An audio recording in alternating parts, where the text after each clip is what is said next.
সাকিব আল হাসান বাংলাদেশের জার্সি পরে বাংলাদেশের পতাকা বহন করার কোনো নৈতিক আমার জানার মতে মামলা না, দুদকে কিছু অভিযোগ গেছে। আজকে আমিও সংবাদ মাধ্যমে দেখলাম যে দুদকে কোনো একজন ক্রিকেট প্লেয়ারের ভক্তরা গিয়ে মব তৈরি করে সেখানে অভিযোগ দিচ্ছেন।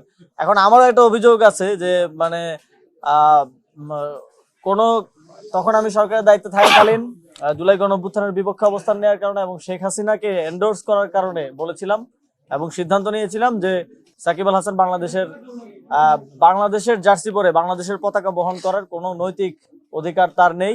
এখন সেটা যদি দুর্নীতি হয়, কাউকে যদি খেলতে না দেওয়া দুর্নীতি হয়, তাহলে সেটার জন্য আমার শাস্তি হোক, আমার কোনো সমস্যা নেই। এখন আমাদের আসলে খুবই হাস্যকর হয়ে যাচ্ছে বিষয়গুলো। সাকিব আল হাসানকে খেলতে না দেওয়ার কারণে তার ভক্তরা গিয়ে 1,000 কোটি টাকার দুর্নীতির অভিযোগ করলো এবং গতকালকে সারাদিন সেটা নিয়ে সব মোটামুটি মিডিয়ায় এক ধরনের মিডিয়া ট্রায়াল চললো। কেউ সেই অভিযোগের কারণটা কি এবং কারা দিয়েছে সেটা কেউ উল্লেখ করলো না, সেটা আজকে গণমাধ্যমে আসলো। এটা খুব দুঃখজনক এবং আমার জানার মতে দুদকে অভিযোগ দেওয়ার প্রক্রিয়াটা খুবই ইজি, যে কেউ গিয়ে অভিযোগ দিয়ে আসতে পারে।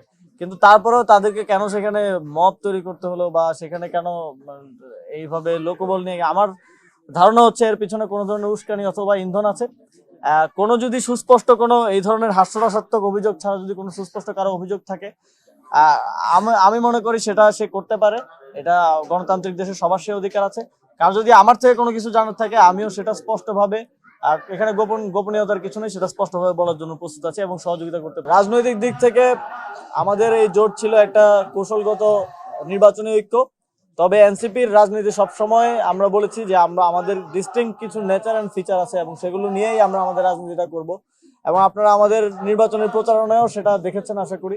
আমরা আমাদের কালচারাল আইডেন্টিটি, আমাদের সেন্ট্রিস্ট পলিটিক্স, আমাদের ডাইভার্সিটি এবং ইনক্লুসিভিটি, দলের মধ্যে বিভিন্ন জাতিগোষ্ঠী, মাইনরিটি, নারীদের অংশগ্রহণ, এই সব কিছু আমাদের এই নেচারগুলো নিয়েই কিন্তু আমরা এগিয়ে যাচ্ছি এবং সামনের দিনে এগিয়ে যাব এবং এটাই আমাদেরকে ডিফারেন্সিয়েট করবে বাংলাদেশের অন্যান্য রাজনৈতিক দলগুলো থেকে। এবং এটাই এনসিপি একটা নতুনত্ব দিয়েছে, যার কারণে এবার ভোটেও আমরা দেখেছি সেটার প্রমাণ।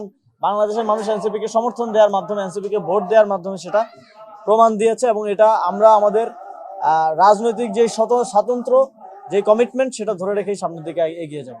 এখনো তো এমপিদের অফিসিয়াল কাজ শুরুই হয়নি। আমরা প্রথম অধিবেশনে তাদের কথা শুনবো এবং পুরো বাংলাদেশের মানুষ তাদের কথা শুনবে। এবং আমি মনে করি আমাদের যে 6 জন এমপি হয়েছেন, আমরা সারা দেশে আরো অনেক এমপি দেখেছি। আমরা অনেক খুনি, চাঁদাবাজ থেকে শুরু করে অনেক লোকজন, ঋণ খেলাপি, তাদেরকে, বিদেশি নাগরিকদের ক্যাম্পে হতে দেখেছি। আমরা মনে করি এই 6 জন বাংলাদেশের সংসদীয় রাজনীতিতে, সংসদীয় অধিবেশনগুলোতে নতুন প্রাণ চাঞ্চল্য নিয়ে আসবে এবং বাংলাদেশের মানুষ এই 6 জনের কথা শোনার জন্য, এই 6 জনের মাধ্যমে বাংলাদেশের জনগণের কথা সেখানে প্রতিফলিত